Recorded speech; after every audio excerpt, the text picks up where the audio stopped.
अस्सलाम वालेकुम जी। कुछ ज़ाती वजूहात की वजह से आज की वीडियो मैं स्टूडियो में नहीं बना सका, तो इसलिए मैं आपके साथ ये ऑडियो शेयर कर रहा हूँ। आज बहुत बड़ी और तीन बड़ी गरम ख़बरें हैं। ख़ास तौर पर पाकिस्तान जब से वाइट वॉश हुआ है, आज तकरीबन 1 घंटा पाकिस्तान जो है वो टिक नहीं पाया, पाकिस्तान की बैटिंग, और बांग्लादेश ने पाकिस्तान को लगातार दूसरी बार वाइट वॉश कर दिया है टेस्ट क्रिकेट में। तो ये पाकिस्तान का लोएस्ट टाइम है पाकिस्तान क्रिकेट का कि पाकिस्तान जो है वो बांग्लादेश जैसी टीम से ना सिर्फ टेस्ट मैचेस आ रहा है, वाइट वॉश हो रहा है, बल्कि पाकिस्तान की जो टीम है वो ओडीआई सीरीज़ भी आ रही है। तो अब जी कुछ बड़े फ़ैसले होने जा रहे हैं। 3 बड़ी अहम ख़बरें हैं जो कि मैंने आपके साथ इस वीडियो में और इस ऑडियो में शेयर करनी है। तो सबसे पहली बड़ी ख़बर है जी, पाकिस्तान के कैप्टन शान मसूद को फ़ारिग करने का फ़ैसला हुआ है।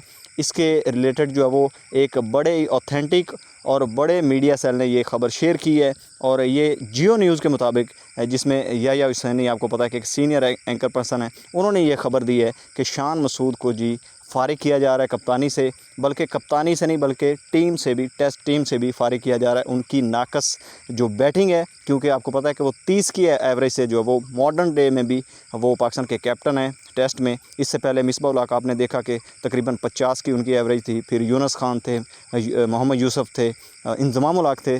तो वो बड़े खिलाड़ी थे जिन्होंने, और बाबर आज़म थे 40 प्लस 45 की, यानी कि उनकी भी एवरेज थी कम अज़ कम। तो ये जो है वो 30 की एवरेज से पाकिस्तान के कैप्टन हैं, और ना तो इनकी खुद की परफॉर्मेंसेस हैं, बल्कि जब टीम जो अगली टीम गिर जाती है, जैसे 116 पर उनके 6 खिलाड़ी आउट हुए, फिर भी पाकिस्तान जो है वो ये मैच हारा। तो इससे ये ज़ाहिर होता है कि एक तो इनकी खुद की जो कैप्टनसी है वो भी नाक़स है, और इसके साथ साथ इनकी जो खुद की बैटिंग है, परफॉर्मेंसेस हैं, वो भी बिल्कुल जो है वो पैथेटिक है। इसलिए अब फ़ैसला ये हो रहा है कि इनको कप्तानी से हटाया जा रहा है, और कप्तानी के लिए 2 जो है वो कैंडिडेट हैं, 2 नाम जो वो मीडिया पर ज़्यादा गर्दिश कर रहे हैं, वो आगे चल के मैं आपको बताता हूँ। तो इसके साथ साथ जो है वो 4 खिलाड़ी हैं जो कि लगातार नाकाम हो रहे हैं, क्योंकि जब भी टीम हारती है तो वो किसी एक खिलाड़ी की वजह से नहीं हारती, बल्कि वो उसमें तकरीबन कम अज़ कम जो है वो 4 से 5 ऐसे खिलाड़ी होते हैं 11 में से, जो कि हार का सबब बनते हैं। तो पाकिस्तान की आपको पता है कि ज़्यादातर जो वो बैटिंग लड़खड़ाती है, और बैटिंग परफॉर्मेंसेस जो वो पैथेटिक होती हैं, जिसकी वजह से पाकिस्तान टेस्ट मैचेस हारता है। तो इसलिए अब अगर बैटिंग में देखा जाए तो आपने देखा है कि इस सीरीज़ में ख़ास तौर पर बाबर आज़म के सिवा सारे ही बैट्समैन जो वो उन्होंने स्ट्रगल किया। हालांकि बाबर आज़म जो वो पहला टेस्ट मैच नहीं खेले, मेरे ख्याल में वो भी एक ज़्यादती थी कि उनको खिलाना चाहिए था, जो कि ख़बरों के मुताबिक वो फ़िट थे, लेकिन उनको जो वो चांस नहीं मिला।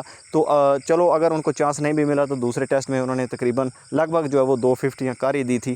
तो ऐसे ही अगर सारे बैट्समैन अगर 50-50 रन हर इनिंग में भी करते तो पाकिस्तान ये मैच जो है वो ईज़िली जीत जाता और वाइट वॉश से बच जाता। तो इसमें अगर देखा जाए तो आपने देखा कि सलमान अली आगा जो वो बिल्कुल उनकी भी पैथेटिक परफॉर्मेंसेस हैं, वो विकेट थ्रो करके जा रहे हैं। इसके साथ खुद शान मसूद भी ऐसे ही कर रहे हैं, वो हर इनिंग में अपनी विकेट थ्रो कर रहे हैं। हालांकि उन्होंने 50 रन किए हैं 70 प्लस, लेकिन वो पाकिस्तान की टीम के काम नहीं आए, तो इसलिए वो किसी खातर में नहीं आते। तो इसके साथ अगर देखा जाए तो सऊद शकील जो वो बिल्कुल ही वो पीएसएल में भी आपने देखा, हालांकि वो T20 फॉर्मेट है, उसमें भी कोई खातर खा उनकी परफॉर्मेंसेस नहीं है। डोमेस्टिक में भी उनकी इस जो ये वाला सीज़न गुजरा है उसमें कोई इतनी बड़ी परफॉर्मेंसेस नहीं आई। तो इससे पहले भी वो ये जो लास्ट सीज़न है टेस्ट का जो साइकिल गुजरा है, उसमें ही उन्होंने 1000 तकरीबन 800 रन किए हैं 2 साल में। अदरवाइज़ उनकी कोई इतनी ख़ास परफॉर्मेंसेस नहीं आई। तो वो जो है वो उनकी ये सीरीज़ भी बिल्कुल जो वो फ्लॉप रही है। तो अब ख़बरें ये आ रही हैं, मोहम्मद रिजवान को भी अगर देखें तो वो भी तकरीबन सेम ही पैटर्न है सब पाकिस्तान के बैट्समैनों का। तो इसलिए अब जो वो पाकिस्तान की जो मैनेजमेंट है, पीसीबी, वो ये फ़ैसला करने जा रहा है कि पाकिस्तान के 2 बॉलर सीनियर और 3 जो वो बैट्समैन, उनमें से 2 जो बैट्समैन हैं उनको पाकिस्तान की टेस्ट टीम से परमानेंट ड्रॉप करके यंग खिलाड़ियों को जो वो चांस मिलने जा रहा है। तो उसमें अगर देखा जाए तो एक तो जो मोहम्मद रिजवान है वो अगली सीरीज़ में आपको वेस्ट इंडीज़ के ख़िलाफ़ जो वो ड्रॉप होते हुए दिखाई दे सकते हैं। और उसके साथ फिर शहीन शाह अफरीदी, वो भी उनका भी पत्ता काट रहा है एज़ पर न्यूज़। और तीसरे जो खिलाड़ी हैं वो जो पाकिस्तान के स्पिनर है, सीनियर स्पिनर, वो है जी नुमान अली। नुमान अली बहुत ही उनकी जो वो लो परफॉर्मेंस रही है इस बांग्लादेश की सीरीज़ में। पहला टेस्ट खेले हैं, बिल्कुल जो ऑफ कलर वो दिखाई दिए, तो उससे ये पता चलता है कि वो सिर्फ टर्निंग ट्रैक जो पंखे लगाकर पाकिस्तान में बनाए जाते हैं वहाँ पर ही वो बॉलिंग कर सकते हैं, अदरवाइज़ उनके पास इतने स्किल्स नहीं हैं। और दूसरी तरफ आपने ताजुल इस्लाम को देखा है कि विकेट में उतना टर्न भी नहीं था, तो उन्होंने पाकिस्तान के जो बैट्समैन थे उनको वक्त डाला हुआ था। तो इसलिए अब पाकिस्तान की मैनेजमेंट जो है वो इन 3-4 खिलाड़ियों को पाकिस्तान की टेस्ट टीम से ड्रॉप करने जा रहे हैं आगे वेस्ट इंडीज़ के ख़िलाफ़, और कुछ यंग खिलाड़ियों को मौका मिलने जा रहा है। इसके बाद अब बात कर लेते हैं जी पाकिस्तान के नए कप्तान की, कि अगर ईशान मसूद को ड्रॉप किया जाता है या सैक किया जाता है तो फिर पाकिस्तान का नया कप्तान कौन होगा। तो इसमें 2 बड़े नाम हैं। एक तो बाबर आजम के हवाले से ख़बरें आ रही है, फैंस ये रिक्वेस्ट कर रहे हैं कि बाबर आजम को ही आप दोबारा जो है वो उनका, क्योंकि ट्रैक रिकॉर्ड देखा जाए तो इमरान खान के बाद अगर देखा जाए या मिसबाह उल हक के बाद तो वो बाबर आजम ही हैं जो टेस्ट के जो वो कामयाब तरीन कैप्टन है पाकिस्तान की तरफ से। 62% या 58 समथिंग मेरे ख्याल में उनका रिकॉर्ड है। तो अगर ये जो लास्ट तकरीबन 4-5 साल इसमें अगर देखा जाए तो पाकिस्तान की तरफ से सबसे अच्छा रिकॉर्ड जो है वो बाबर आजम का है। तो इसलिए फैंस ये रिक्वेस्ट कर रहे हैं कि बाबर आजम को दोबारा जो है वो टेस्ट की कप्तानी दी जाए।